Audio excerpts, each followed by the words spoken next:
Welcome to Heed the Call. We are back. We are live. I am Marc Sessler. It is a Tuesday in late June.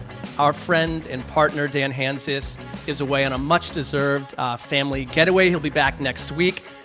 Fear not, I am joined by two heroic types, the kind of guys that when you march into the dive bar, it turns heads of every sex, every gender, every type of person. Conor Orr and Justin Graver. And you know, before we get into it here, I feel like maybe we need to give you two some actual bios. This never really happens. Like, where did these two guys come from?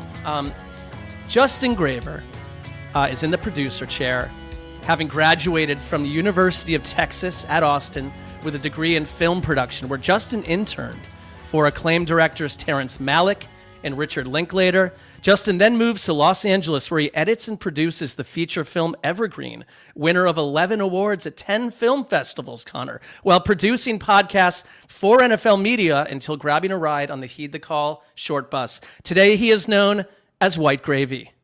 Conor Orr is also here, a graduate of the Newhouse School of Public Communications at Syracuse University. Conor has worked as a waiter at Bricks Bar and Grill in Scranton, a janitor at Nichols Village Hotel in Clarks Summit, and as a landscaper for Greystone Gardens, also located in Clarks Summit. This naturally led to an internship at the Star Ledger in Newark, where Conor went on to toil as a clerk and staff writer before becoming a content creator at NFL Network. Today, a senior writer at Sports Illustrated. Conor understands a generous portion of today's episode, with Dan out of the way, will be spent discussing why Lee Harvey Oswald cannot be accepted as the lone shooter. That is, unless you utterly ignore the goings-on at Jack Ruby's joint in Dallas. Isn't that right, Conor? There's no question. I really should have. Well, I read 11/22/63. I'm ready, but that is a single shooter theory book, so I'm not exactly on the same wavelength. Sure, we branch out from there. Justin, how are you? How was your morning? Doing well. Morning was a little crazy getting ready for this show, but everything's prepped. We're ready to go. Put on a great little podcast for the people, the hedonists who are here. We're coming off a great Father's Day weekend, Justin. You are a father of two animals, pets, known as dogs. Conor, you're a father of humans. How was the Father's Day for you? It was good. We had a nice breakfast together, and then we went to the garden store and we picked out flowers, and we replanted all of our gardens, and so it was a very wholesome little Saturday and Sunday. And I will say this: played touch football with my kids for the first time, and I was all-time quarterback. My daughter started crying and furiously screaming at me because I drew up a play for my son and she called them unfair secrets. And I just love the idea that, like, someone who has never seen football before thinks that people are gathering in a huddle to tell each other secrets, which was like a very funny part of my Father's Day. So feels like a future NFLPA executive. I like it quite a bit. How was yours, Mark? It was great. We're going to get into some World Cup stuff, but we watched a lot of World Cup, a lot of baseball. It was chill. I think the best thing to do sometimes on a Father's Day is just, I know there was the era where you have babies. It's like, on Father's Day, I'm going to go get a hotel room and get out of here. But now when they're older, they're sentient, they have interests. Like, I love doing stuff. It was fantastic. You know, there is a tendency, I think, with some of these June shows for the listeners to wonder if we will at some point discuss professional football, the sport attached to this. We will, but this is a very special June, wouldn't you say? A June like no other, as we go from the Knickerbocker Festival into a football that belongs to the entire world, and of course the U.S. Off to one of its best starts in many, many decades. It's generally truly exciting, and I live up here in Hollywood, where there are so many tourists that every game will have every pub and saloon and restaurant jam-packed with people from all over the world. So it's really cool. But we take some pride in what the United States did, and we thought we'd issue some thoughts in writing about what occurred here. And Conor, do you want to get us going? Absolutely. Mark, this is kind of a two-man weave, if you will. Would you just mind playing news anchor for me? Not at all. My voice is about 40% gone for some reason. I probably have some sort of unknown infection, but I'm going to play the role to my best ability. Excellent. And Justin, can you just give me just a little local TV news music to get us going? Good. All right, hit it, Mark. And now for sports, the United States demolished the tiny island nation of Australia 2-0 in the second round of the World Cup, securing the Americans a bid in the knockout round. Our reporter in the field, Charlotte Ryder, has more on this curious little country that was caught like gravel under the sturdy, heaping monster truck tire that is America. Charlotte. Thanks, Dick. Australia. Few have heard of this microscopic landmass buried in the South Pacific before Saturday, so we set out to discover more. According to ChatGPT, the population of this country consists of 81 people, 13 million kangaroos, and an adorable family of blue cartoon dogs who are gentle parenting their children into a life of assured mediocrity. Some of the jobs on this island nation include hunting crocodiles. Oh. Making traditional dishes called bloomin' onion. Delicious. And playing in the rock and roll band Men at Work. Amazing. These spunky, adorable little boys call themselves the Socceroos, and they banded together and bravely made the months-long journey to America to try and compete with the world's best. And Dick, right away, it looked like there was a little confusion as the Australian team scored a goal on itself. Oh, poor little boys, your goal is that way. That's adorable. Oh, that's adorable. But in the end, Australia showed so much determination, the United States wisely rested its best player and allowed their faraway friends to pack up with their heads held high. And Dick, get this. They're now telling people they want to host an American football game. Oh, that's incredible. What big dreams for tiny little boys. We'll be right back with more news.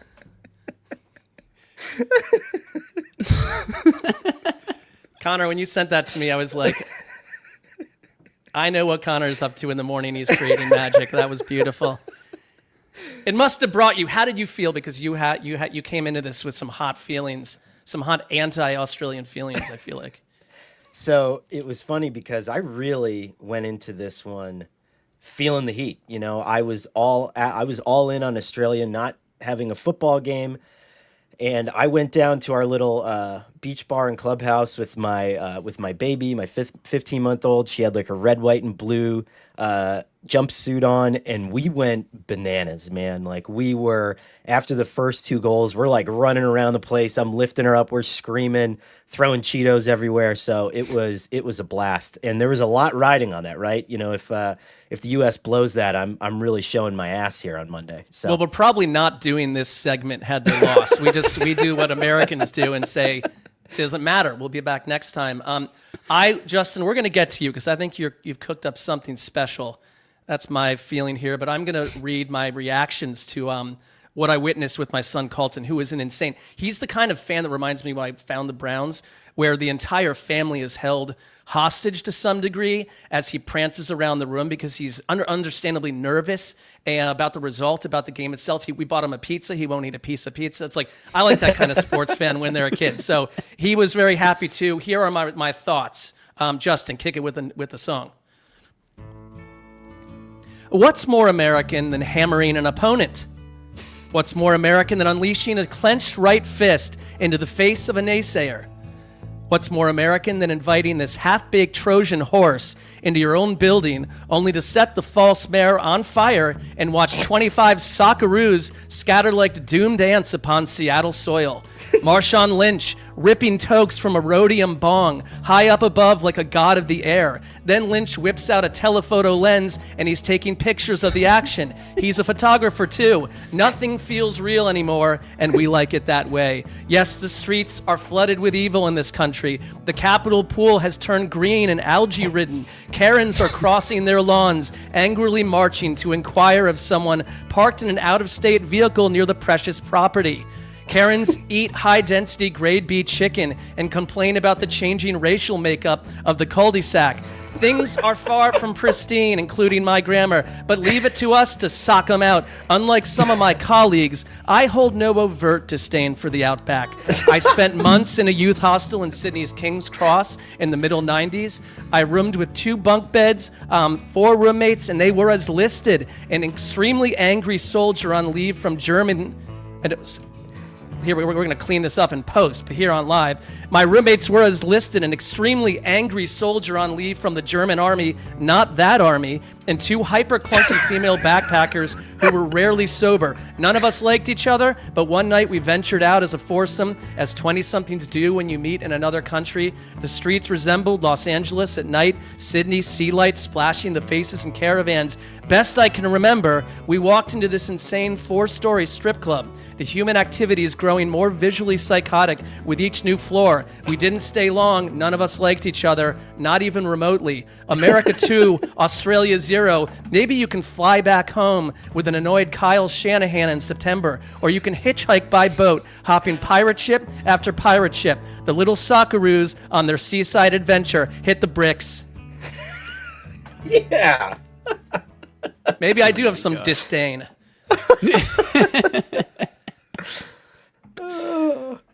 That was beautiful. Very nice. Very nice. It feels good to win once in a while. It does, doesn't it?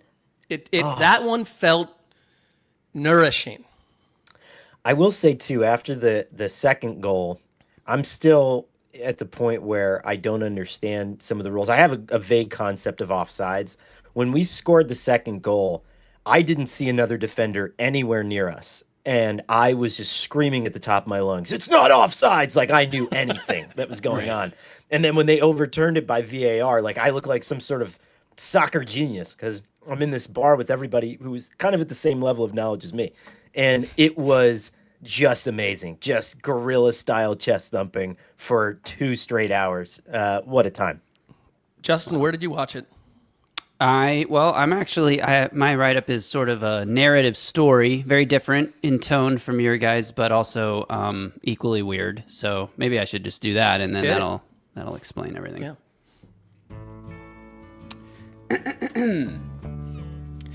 I recline, hands behind my head. More than 40 minutes have elapsed as the U.S. men's team attempts to secure their spot in the knockout stage with a win over Australia. Outside, the sun hides behind dark clouds, casting an ominous shadow over the lake and warning us to stay indoors. Laughter erupts behind me from my wife and mother in the kitchen as they concoct a homemade banana cream iced coffee. At my feet, warmly snuggled under a blanket, the larger of our 2 dachshunds stretches out his paws. His whiskers tickle against my leg. The blender roars to life, drowning out the sounds of the match. My wife calls to me from the kitchen. "Do you want one, Justin?" Of course I do. "Yes, please," I shout back as the whistle blares through the television. "Free kick US," says John Strong, pulling my attention back to the screen. After a moment, I hear Jessica's footsteps approaching from the kitchen. "I guess I'll serve you since you can't get off the couch." I understand the annoyance, but Bean is sleeping peacefully on my leg, and I can't bring myself to disturb him. I lower my left arm to point out Bean and explain why I can't move, but my hand crushes against something, and suddenly I'm drenched. Jessica shrieks, and I quickly spring to my feet. The couch is drenched. The carpet is drenched. The empty cup that once contained my banana cream iced coffee rolls across the floor. So much for not disturbing Bean. "What happened?" my mother asks as she rushes into the room. "Blocked! Still in! Might be 2! Strong exclaims from the television. "Did we just score? Or not? Flag comes in for offsides." I grab a wad of paper towels and start dabbing at my shorts, at the cushions on the couch, my attention strained as Jessica attempts to dry the floor. My mother is back, cradling an array of cleaning supplies in her arms as my father joins the chaos, lamenting the freshly cleaned carpet. Jessica and I argue over who's at fault for the mess as I keep watch over the television from the corner of my eye. I'm the only one who cares to learn if our second goal will stand. Justin, I think that is the best piece of writing you've ever I agree. produced on this show. A little William Burroughs action over here. Absolutely ridiculous. It had a Steinbeck flavor to it. It did. Was very beautiful. Yeah. It did. Look, that's our thoughts on the game, and I don't know. It's like, where do we go from there? I think we're gonna dip into some much needed NFL. It's quiet out there, but something happened right before we got on the air, and we've been tracking this Brendan Sorsby thing of late because the thought was, no more college football, no more Texas Tech. The gambling scandal forces him into the NFL supplemental draft, or does it?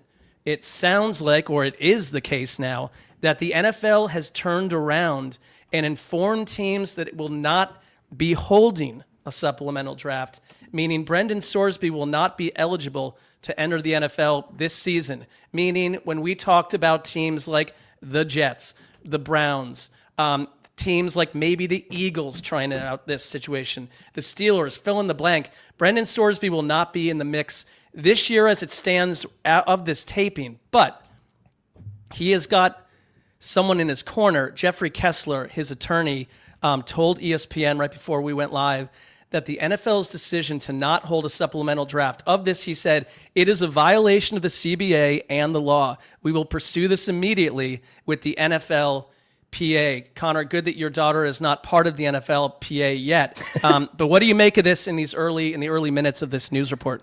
So my initial reaction is, and we don't know how this is going to turn out, but I think this is the first time I can remember, maybe in the Roger Goodell era, where there was a decision that the NFL was out front of that was clearly in the best interest of the NFL. Everything else that has happened in the Goodell era, whether it's like the domestic violence policy, was a reaction to a bad decision, right? Or other major decisions like allowing gambling into the sport, right, was just a concession that clearly made the NFL worse in some way. This is the league understanding that this is going to be an absolute you-know-what show.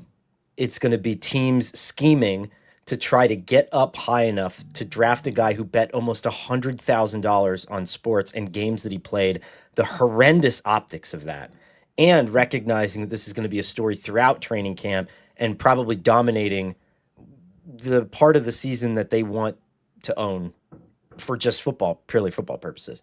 And so I think it's brilliant. I think it's smart.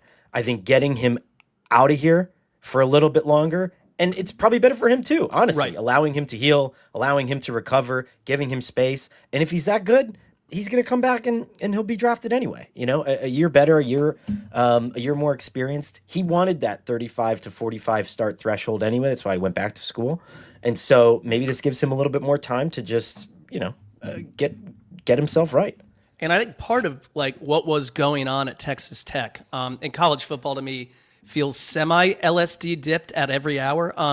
But there was attention on helping Sorsby with his personal life, with this very critical bugaboo sitting out there that like you can't just, everyone's different, but the idea that he went away to a facility for a month or so to work on his gambling addiction, which is a serious addiction, cool, maybe that solved it, but maybe it didn't. But NFL teams definitely don't know what they're taking on. Like nothing seems wrong. He's only 22. Nothing seems wrong with taking a year as a human being to fix that issue, to work on it, and to go in and to be able to tell NFL teams, person to person over the course of a year, I'm good. Like this problem's solved. And also I can show you it's solved. Like I can show you, I can give you evidence. I do wonder if and maybe it's an example of the NFL caring for a player. I never assume that's what they're doing, but it does seem like it gets the NFL out of a thorny thicket where if he were suddenly drafted, do they suspend him? Because they've done that with players before that try to get in through the supplemental draft. That put them front and center, and then there's going to be all this debate about whether they did the right thing. If you push it out a year, if the NFLPA doesn't get its way, then I don't know. It seems like this is the right decision, and we'll check you later next spring. You know what, too? I'm guessing that Sorsby's people are going to vehemently push back at this. They're going to feel blindsided by it. But really, the NFL, I think, has the rights within the CBA to just dissolve the supplemental draft whenever they see fit. And They do. I think that if if there were 3 or 4 more players, like if this was the Sam Beal year, or like there was a couple of guys that were going to get drafted, and maybe the discussion wouldn't have been solely dominated by Sorsby, I think that you might be able to get it through. But I mean, he needs more time. He needs more, and I think this is telling as well. Sorsby could have come out this year, and you heard everybody talking about how lean of a quarterback class it was, how there wasn't a lot of talent beyond Mendoza. If he was that confident in his abilities anyway, he would have come out this year, right? You know what I mean? And so I think that that's one of those things where he knows he needs work. Maybe he spends a year with a private trainer now. Carson Palmer's brother does a lot of that stuff for, any of the 3D QB guys, John Beck, whatever it is.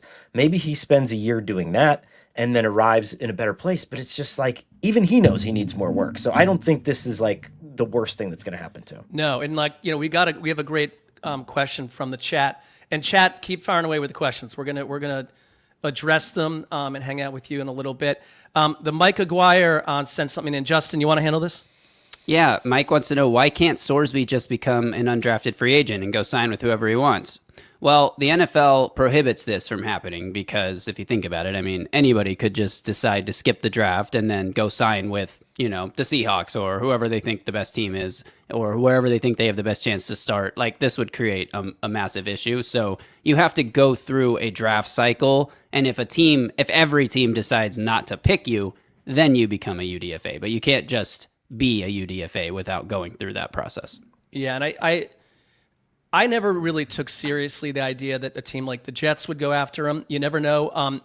The same with the Browns. There was a lot of, but they're weird. And they're over the weekend, or since we last did a show, I just monitor this stuff, a lot of gossip, I guess, bubbling up that the Browns are open to shopping Shedeur Sanders. Now, I wonder if that would be the case if Sorsby was part B of that plan. I mean, things might change on that front. That whole situation feels a little shifting plates to me. But the Jets themselves, and we'll get into this when we know a little bit more, but over the weekend, Geno Smith had an incident. He's under police investigation. I'm reading this following a series of viral social media videos posted by a woman accusing him of assault, theft, and child neglect. After an initial report, Davie, Florida police reversed an earlier decision to close the case and assigned a detective to actively review the incident.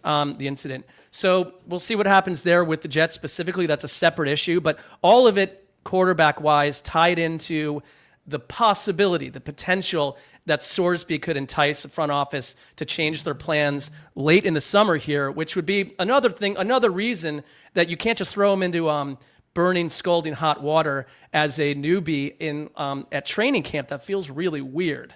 And I think it's probably giving the NFL some more time to think about what they want to do when he ultimately gets there, right? Because you can argue that they probably dropped the ball a bit on Harbaugh, allowing Harbaugh to come from Michigan, where he's essentially blackballed from college football forever. And they're like, oh yeah, no, you can work here. That's fine. There's no, big deal. And so maybe with Sorsby, it's like the NFL's like, we need some time to like sit with this, because this is a massive gambling thing. And whatever punishment we hand down is then going to be like, what is the Supreme Court thing where you use that case as a basis for another case? What's the word I'm looking for? Precedent. Yeah. Yes. Yeah. It's going to be precedent for further large scale gambling cases. And so, they probably need some time to kind of run out the clock here too. Yeah. It feels like somehow the NFL and college football have cooked up a soup that feels correct. That's unusual. All right. We're going to take a quick break. We're going to take a quick break. Someone's going to be baking something. Justin will. Or already has. We don't know. But if you are YouTube, if you're here with us on YouTube, in real life, we'll be back in about 1 second. And we're back. Well, we love doing these live shows. It's the right time of year for this stuff. And I love when, Justin, I think you're a good sport about the fact that you've got your own Titans podcast and you need news too at this time of year. But you get jabbed left and right about the Titans, and sometimes I giggle at it, sometimes I feel for you. But real Titans news occurred over our break in between shows, and this is a team that I think did the right thing too. What happened, Justin? The Titans have made Jeffery Simmons the highest paid defensive tackle in NFL history with a 3-year, $105.8 million extension, $100 million guaranteed.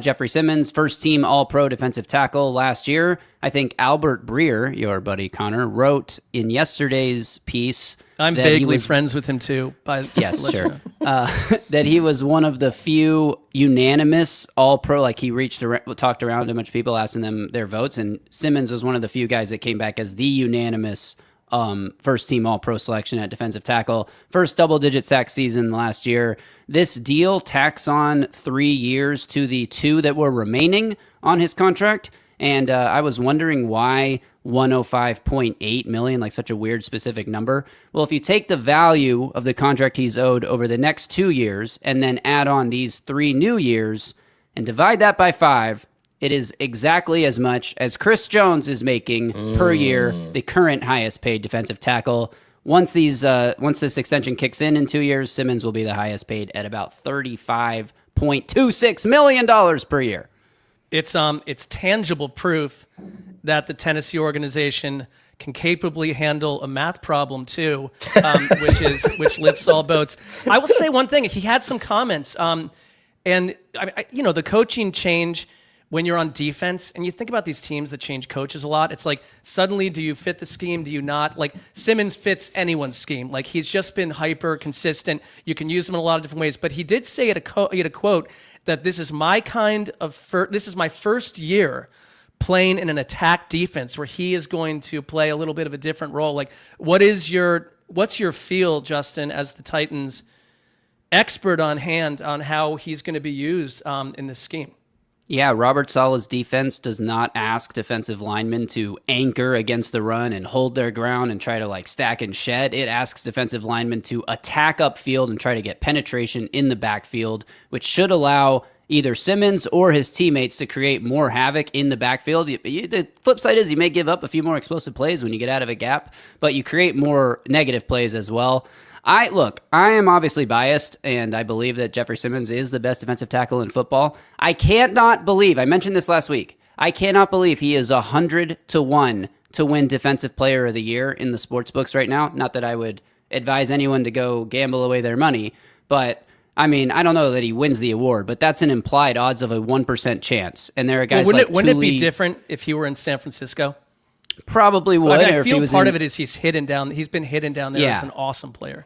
Any other media market, maybe he might be higher on that list. But Tuli Tuipulotu has better odds to win DPOY than Simmons does, which is just insane to me. But yeah, I think it's going to be I think he's going to have another double-digit sack season or better.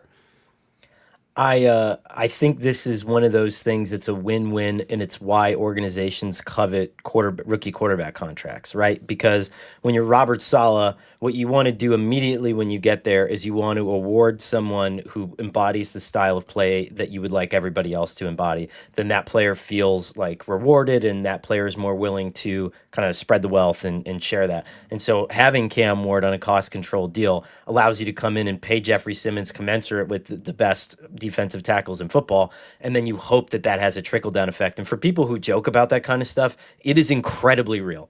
And it is all of the best defenses have that guy on their team that is that tone setter. And so setting Simmons up to do it, because there's such a real financial component of it, is a big part of the deal. It's the time of year where we're trying to track the concept of quarterback battles. Hard to take them all seriously. I'm really in the middle on this one. Justin, out of Minnesota, we have, I would call a tidbit or a morsel of potential news. A tidbit that comes from Jeremy Fowler on the work that J.J. McCarthy is doing as he competes, theoretically, with Kyler Murray for the starting quarterback job. Here is Jeremy Fowler's report. J.J. McCarthy, though, the Vikings asked him to fix some things, including his ability to layer the ball, throw at different speeds. I'm told he's addressed that in a major way, and it has shown. So, do we, Connor? Do we? What do we make of this? Does he have any chance to win this starting job? Is there a chance he's maybe not even on this team if there is some sort of malarkey or negative energy around this quarterback competition come July? Well, and I don't want this isn't meant to be a shot at Jeremy Fowler, who's as good of a pro as there is. Like I love Jeremy, I have no doubt that someone told him this, Right. But it's like, how do we judge layering, which is like a touch throw or throws at different speeds, without a live defense or like a live padded defense? Because really, then the timing is entirely off, and so we don't know how good his timing actually can be. I can't imagine if there was Kevin O'Connell being a former quarterback. I can't imagine that he would have brought in Kyler Murray if he thought there was any chance that JJ McCarthy was winning this quarterback job. I think he's going to take this time to butter up McCarthy as much as he can and try to save him next year when Murray costs $40 million a year playing somewhere else. But that's a backup plan for them at this point. I think that they are a team without a quarterback, and McCarthy, I don't know. I really don't see him coming back and winning the job in Canada. And I think like Kyler Murray, we've seen this. Like he tends to wear out his welcome with coaching staffs, with various teammates. I think he seems to have matured and grown up and evolved a little bit in some of the stuff we've seen with him in Minnesota. I don't put a lot of stock in this, but it is his childhood team. Maybe we suspect that's possibly true. We looked for more evidence of that and didn't come up with a lot. But from the McCarthy angle, for me, like as a person, like if this happens to you as let's say as a quarterback, like you got one of two roads basically. Like you dig in, you get better, and you have to have the deeper world vision that maybe the work you do now is for a job somewhere else. But do you do the work? Like if they're referring to the fact that he's digging in and doing the work, if that's what Fowler's kind of being told, I like that versus I'm retreating, I'm going to disappear, I'm going to walk away from teammates, like I'm bitter about this, and maybe you're out of the league in 3 years. So I don't know what the future holds. It's one of the few only camp battles around. It's 1 year, Justin, where we don't have that many camp battles. Yeah, I guess Atlanta would be the other big prominent one. Yeah. But I think that those are both fake battles. Like I think both of those teams, Vikings and the Falcons, want the guy that they signed for very, very little money to come in and win the starting job. And I think JJ McCarthy has always been a guy who like says all the right things and like shows that he works hard and all that stuff. I just don't think he's that good of a quarterback. Maybe we can put yet at the end of that. Like I think the best chance he has to succeed is to follow like a Sam Darnold path. Like continue learning and absorbing everything you can from Kevin O'Connell. Watch how a pro like Kyler Murray, well, if we can call him a pro, goes about his business. And maybe, Kyler Murray hasn't been the healthiest player. Maybe you get a chance late in the season to go out and show something. But I do think Murray's going to be the starter for as long as he is healthy this year.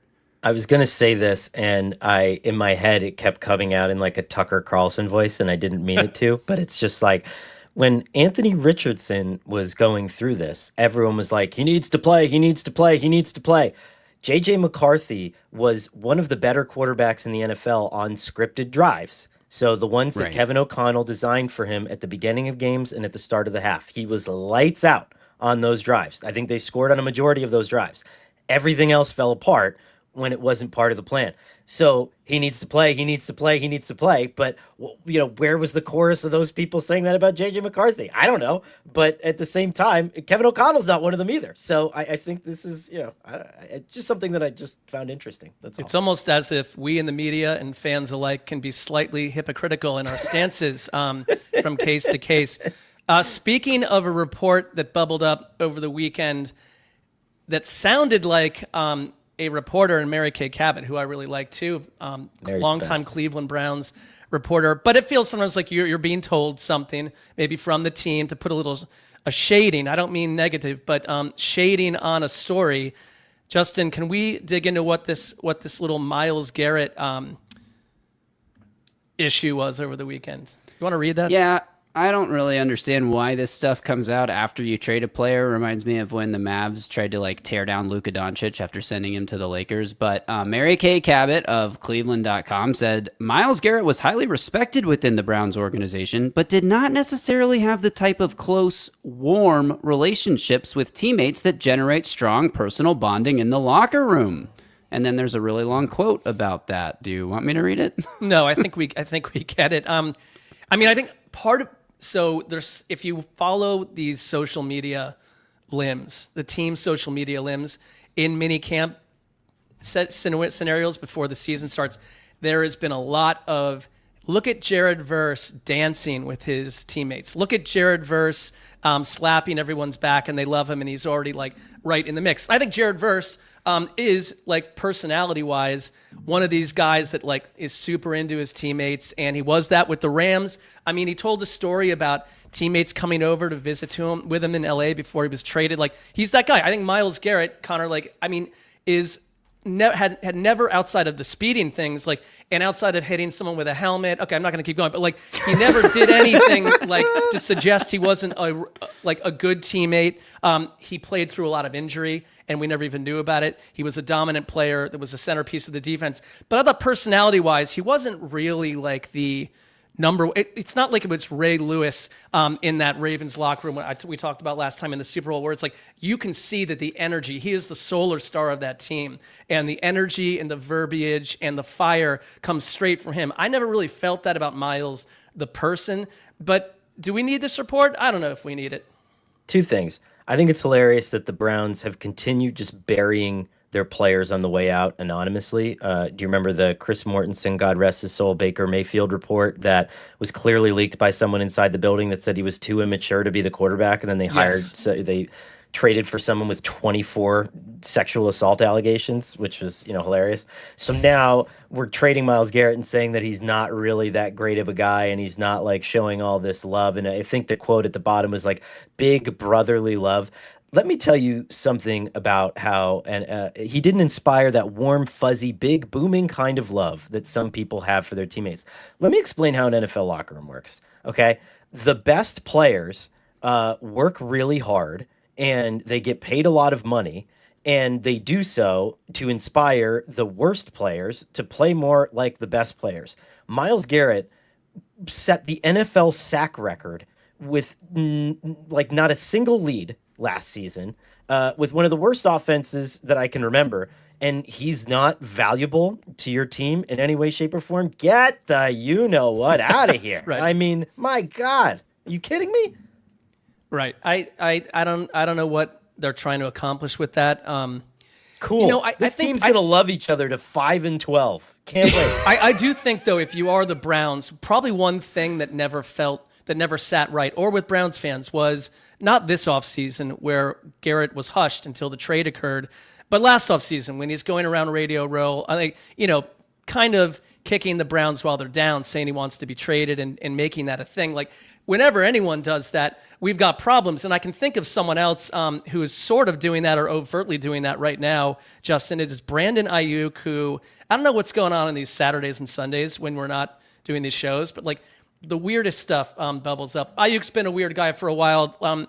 He went on his, I believe it was Instagram or TikTok, and issued this experience. Well, he has been posting these Instagram videos for weeks now, and the first two that he did hit social media, and they were just kind of nonsensical, like shit-talking the Niners and like talking about the decisions they made and how they get frustrated with him and they take his money or whatever. And then he posts one that is very overt with a lot of speculation between, like, he was teammates with Jaden Daniels in college and apparently they're best friends or whatever. A lot of speculation about which team he might end up with. And then Aiyuk posts this video over the weekend. What's up, everybody? I had a great Father's Day.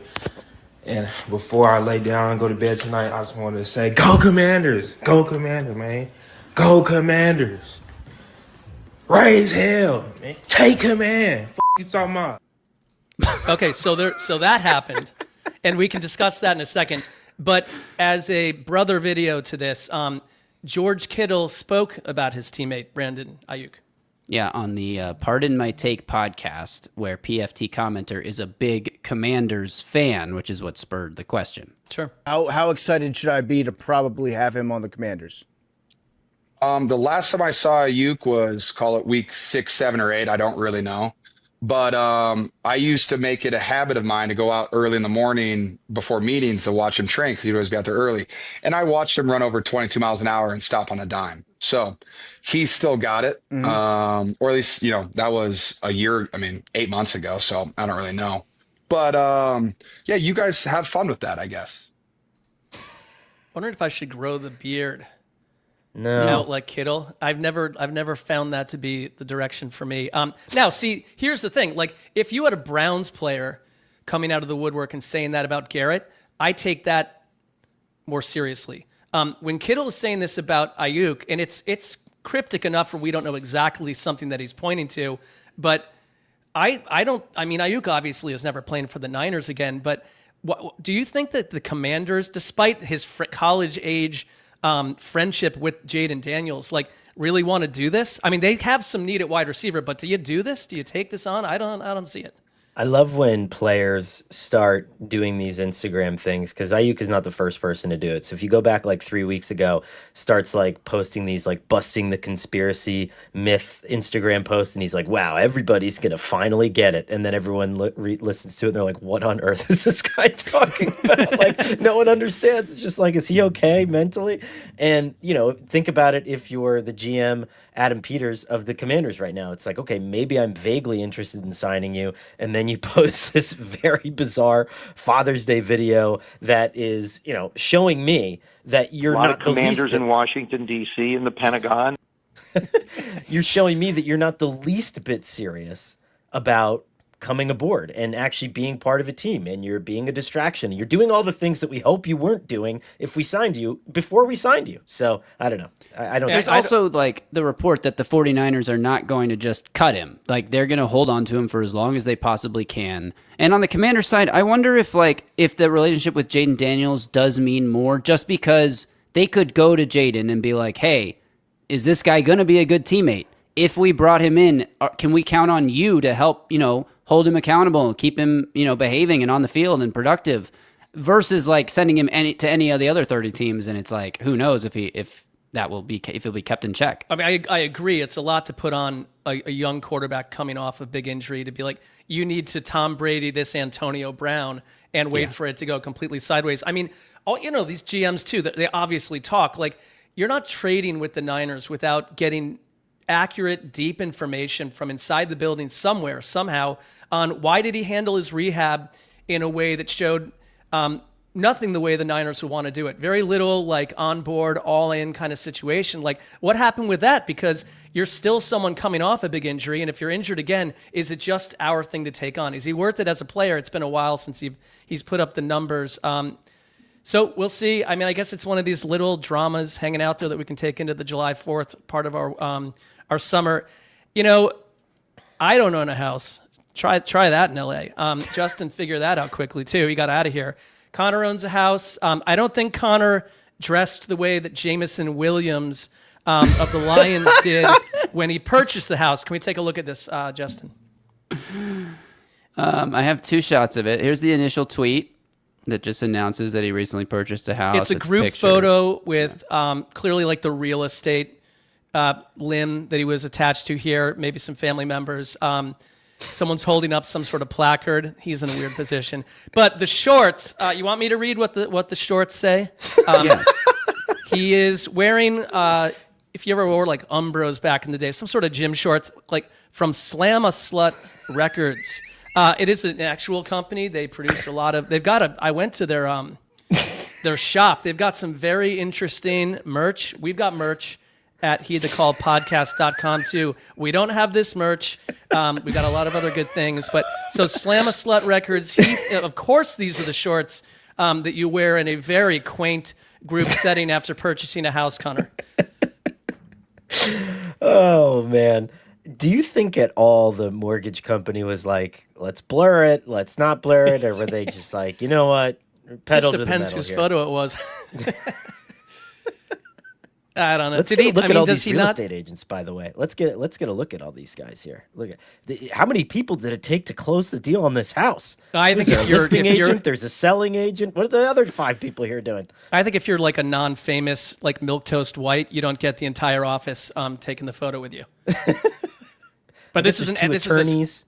Attorneys. This is an NFL star. The guy in white is making it very clear he works for the company. He's holding up a signage from the company itself. I don't know. I guess, like, is it a showy move? Is it, I didn't even realize people would be talking about this a couple days later on various podcasts. It's been brought up all over the place. It caught a little bit of fire. I kind of like the move. It sort of says, I do what I want to do. By the way, when you buy a house, that's your place to roam. So it's kind of like telling us this house will be my kingdom, just as it is for you, Conor, when you've got a 15-month-old and 2 other small children. You're in control, complete control. Yeah. Oh yeah. All the time. I thought it was interesting that he was laying down roots, given that like a year ago we were talking about the Lions possibly considering trading him. You know, That's where a lot of Lions fans were coming from on this one. It was like, I don't care what he's wearing. This is good. And let's do 1 or 2 little more pieces. Okay, am I the only one kind of falling for Fernando Mendoza? He's a little bit of a George McFly to me. Father of Marty McFly from Back to the Future that gets made fun of back in the... He's a little bit of a nerd, but I kind of think he owns it. And he had this to say about the impact that Tom Brady has had on him already this summer. I usually like to keep the conversation on my private, but I do think a philosophy. Yeah, no, for sure. Approach. I think that what he said is, as a quarterback, you need to be the most everything. You need to be the most competitive. You need to be the most leader. You need to have the most leadership.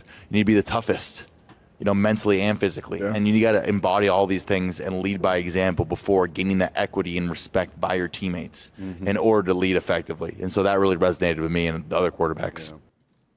He looks good in that Raiders jersey. Looks clean.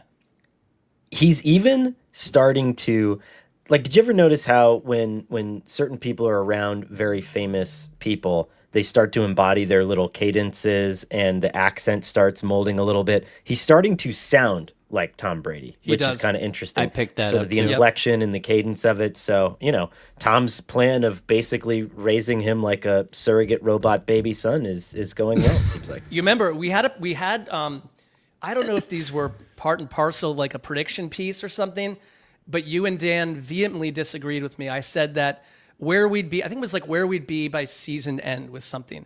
And I said, I'm telling you right now that the Tom Brady Raiders executive jokes will quiet, that he is going to be the same way as an announcer that he grew, that he's going to be given a lot of credit, maybe too much credit, for whatever happens with Fernando Mendoza. And I think you and I are on board that he is not going to wait until Thanksgiving to start. We're going to see him before that some way or not. But if he thrives and if the Raiders are fun to watch, like the Tom Brady jokes, whether they should or not cease, will cease to some degree, Conor.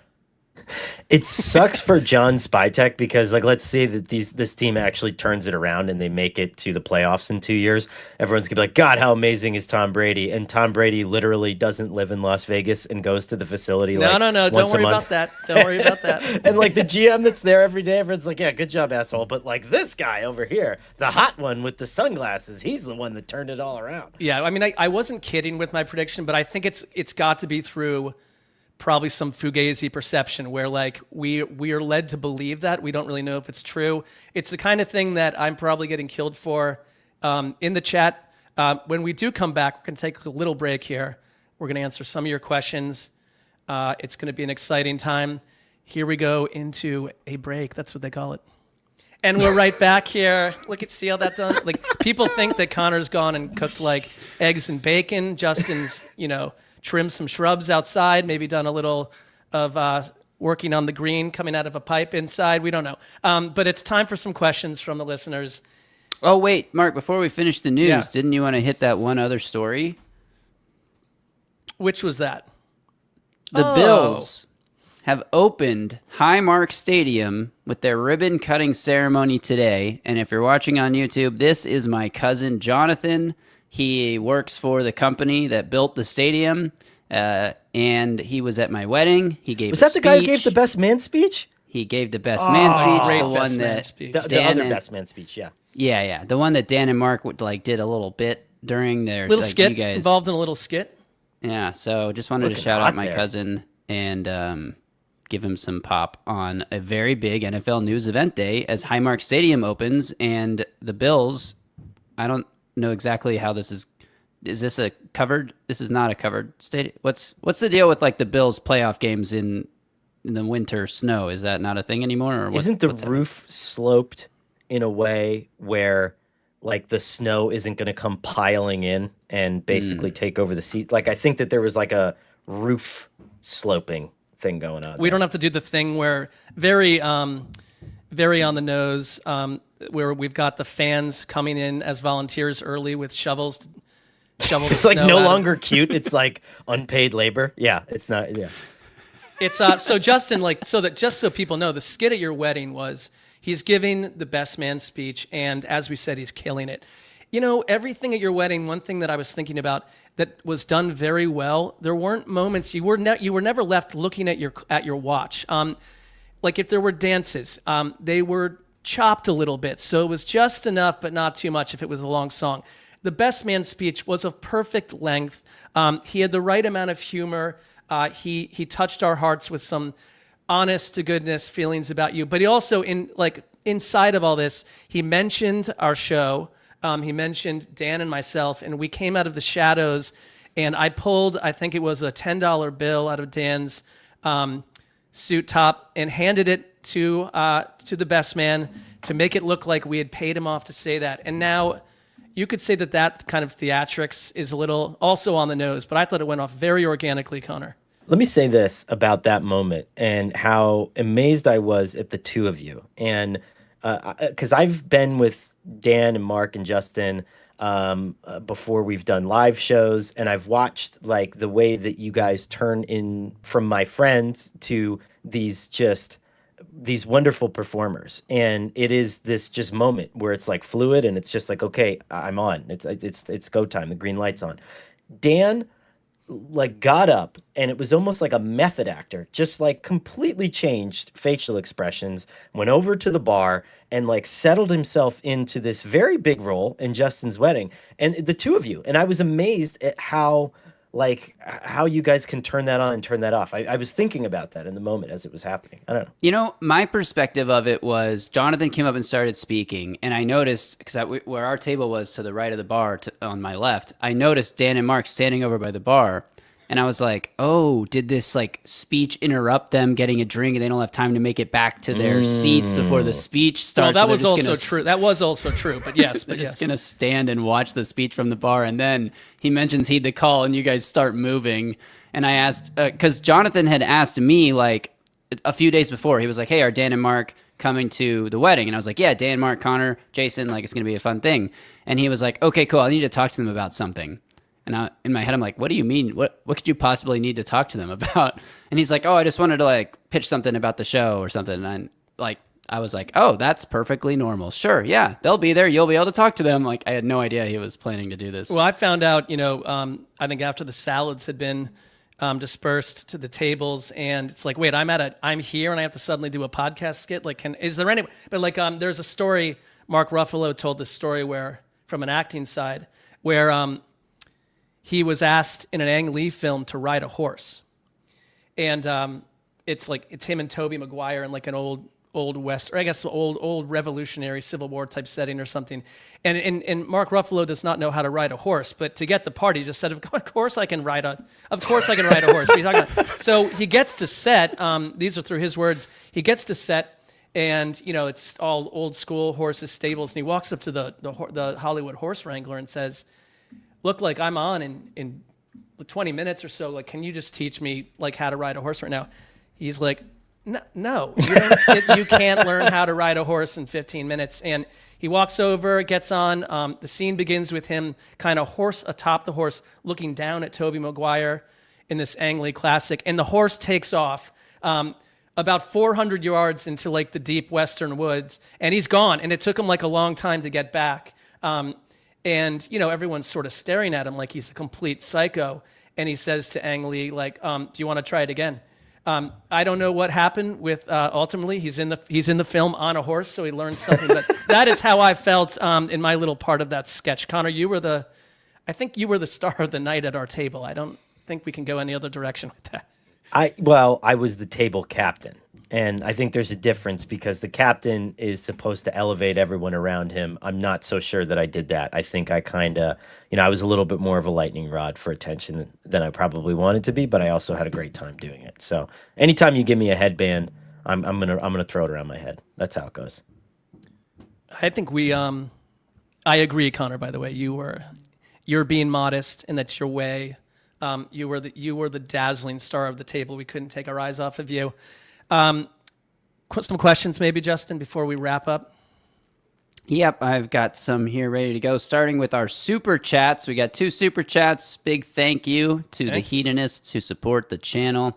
Kevin Sullivan, guy sitting next to me at the bar just bought me a beer, so I'll pass on some beer money along to you heroes. Heed the call. Enjoy your summer. Thanks, Kevin. You enjoy your summer too, and that beer. You must be a good guy if someone's buying you a beer. That usually means that usually means that you're engaged in a good conversation, that you're that's the place you go to get away from life, and you can talk to a stranger you'll never see again. So you're obviously a good hang. It concerns me that it's your 14th beer, but that's not my responsibility. You're an adult. Next question. Was that a question? Yeah. No. From Blast Hard Cheese 00. Yes. $10 super chat. Thank you very much, Blast Hard Cheese. Thoughts on the underrated Chiefs changes regarding the coaching room, new running back coach, new wide receiver coach, parentheses, huge, and return of tried and true Bieniemy, potentially more impactful than certain players? He asked about this on the last one, specifically about the Chiefs wide receivers. So I'm wondering if there's a bit here that I'm missing. Like, I don't know if I said if one of us said something about the Chiefs or didn't say something about the Chiefs, but I think that my honest answer is yes. Like, any time that you switch up position coaches, coordinators, that kind of stuff after a long period of time, and you obviously don't want to move on from your head coach, I think a lot of times that has a positive effect because it's just forcing players to look at things a different way, to train a different way, wake them up during practice. They're not sleepwalking through any drills or anything like that. So I think all that stuff is important. Yeah. And there's there were strong words, positive words from Chiefs players about what's happening. Oh, this next question. Well, I would say it seems like the players really love Eric Bieniemy. But when you watch Hard Knocks, it's like these guys are in rooms with their position coaches so often. Like, those relationships can make or break the whole thing. Not just everyone's just pointing to the play caller and the coordinator, but it's these position coaches that can kind of rise or sink a boat for various seasons. All right, read this next one. Yes, Blast Hard Cheese came back. Jesus, Connor, there's no bit.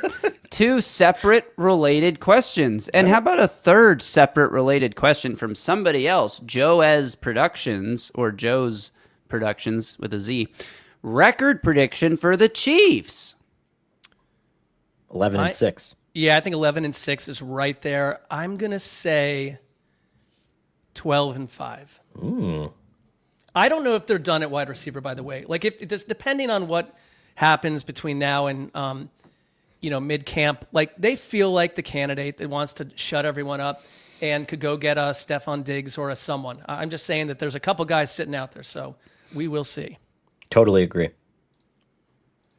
All right, moving right along. Can we all agree Mark is smashing being the host? From Mark Cody 96. From Mark. Mark with a K. Mark with a K. Okay, well, it's not hard to disguise myself. I feel like I'm coming in and out of the broadcast. My voice is a disaster. I love doing it. I think these are fun shows. Our live shows have a great energy. And after we did our last one, Connor, you came out of the woodwork and said that kicked ass. We love doing shows with our fans, even if you seem to rile them up at times. I think it's like I view, and I kind of wanted to make this point clear the other day. I love our fans, and I love them in the way that because I think that we're probably unusually close to our fans for a podcast. There's been fans of this show and of the previous iteration of the show that have sent me gifts personally, like I've met a lot of you. And so I think in that way, I view them as almost like you would tease a cousin or a brother, where it's like there is an undercurrent of deep appreciation and love, but I'm also at the dinner table going to push your button enough where you flip out and feel like you need to walk away for a minute. And I think that's real love to me, and I hope that they can feel like that's real love to them too. That's perfectly said. I mean, we're at the point where you're hearing from people that are like, I started listening to you in middle school, and I'm married now and have a baby. Now, let's be honest. That can happen in 4 years if you so choose. But in this world, it means that they've been around for like 13 or 14 over a couple different incarnations of shows. Want to do a couple more before we get out of here? Yeah, we got another super chat from Dennis Moody. Has Mark's wedding gift arrived yet? This could be a question for me or you. I'll just say that Mark is under no obligation to do anything more than he wants to do. And Mark, do you want to answer the question? It's now, first of all, I've been struck with the concept of like, I got kind of stuck because it became a thing that I hadn't given you one. Then it's like, do I do one right before a show so it acts like I did it, so we talk about it? And so then I keep not doing it. And so it is absolutely on the way. I know exactly what I'm doing in terms of the tangible gift itself. And I will say I got some brushback for this idea that you have a year to give a gift. I think it's a very regional thing. Dan understood what I was talking about. It also may be a thing that as we're moving into like Gen Zers and like fringe millennials getting married at this point, it's not a thing for them or even their parents. I always grew up with friends understanding that when I was married at one point, when that was the case, gifts appeared, and there's a lot of times it's Amazon stuff, over the course of months. So I wasn't trying to dodge giving a gift. I find that to be utterly absurd as a notion, and I reject the notion, and the gift is en route. Ooh. Perfect. Well, I just mean I'm going to do it at some Oh, point. I thought you meant like it's in the U.S. mail. No, it's in the I'm hands of not. the I'm not government. relying on the U.S. No. mails. Like, I mean, it's spiritually en route. Okay. Like one thing Mark could do to avoid the whole like competition, if you will, is just like not give a cash gift, like actually give just a gift, like something that he Well, picks yeah, out because and Connor gives, and Dan gave the same amount of money. And I How don't know about what that, is. by the way? Well, How about that? That means, here's the situation, and Dan will be back next week.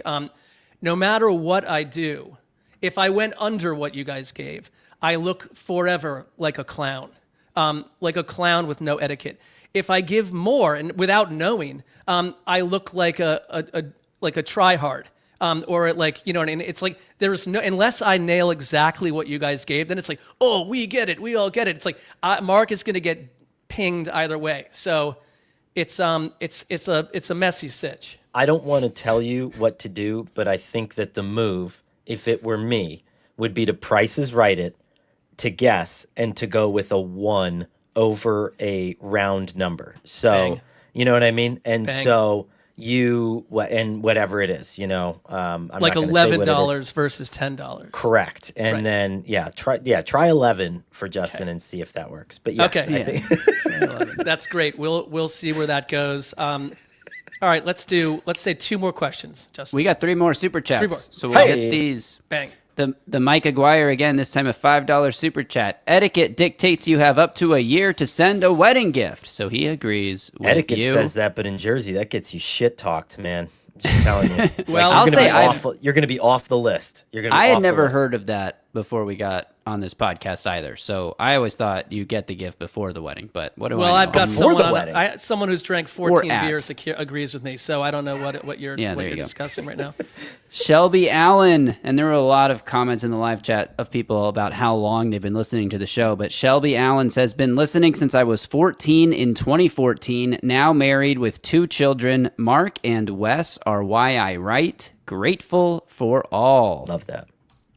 Yeah, I mean and what happened to our show was very personal with Wes, involved all 3 of us here, everyone else part of the show, and it was heartbreaking. And like to keep doing it was a choice and a decision that I don't think was immediate, but not necessarily. You don't know where you're going, and it's never been the same without Wes's laughter. I think like someone's laughter on a show, when I've gone back and listened to old episodes, like he knew more about football than anyone I've ever met, but he also like knew more about yucking it up in a room with a bunch of guys and making me like almost cry with his humor and his laughter. So thank you for all that remember Wes, and we know you loved him, and he loved you too. It's about me. Yes, it is. Blast Hard Cheese with a second super chat. Spiritually en route? Really, Mark? Just going to drop that astonishing phrase casually and expect I won't now use it on a weekly basis? I guess that's I don't know what it technically a means. question. Like let's start there and never pretend you know either, because then you can fly it above people's heads and they're like, well, seem like an odd combination of words. That person is dumb. Me. Last question. Last one I got here. Earth Fat 5897. Do you still have the Big Ben laugh drop? It's timeless. Needs to stay in the rotation. Well, yes. I do. That's all I got. Oops. Well, there we go. That Another was fun. episode in the books. Yep, we'll be back Thursday. Maybe we'll do this again. It's that time of year. Some music. Yes, it's been an absolute pleasure hanging out. We love hanging out with our listeners, our proud, beautiful group. Don't forget, we got a ton of stuff going on Patreon. We got a ton of stuff going on at heedthecallpodcast.com, our merch. Conor, final words before we get out of here on a Tuesday. Read a book. Subscribe to a magazine. Go get the local newspaper. Give your mind the workout that it needs today, tomorrow, this weekend, and forever. Amen. How about that? Great advice. And one last thing. Heed that call. Heed the call.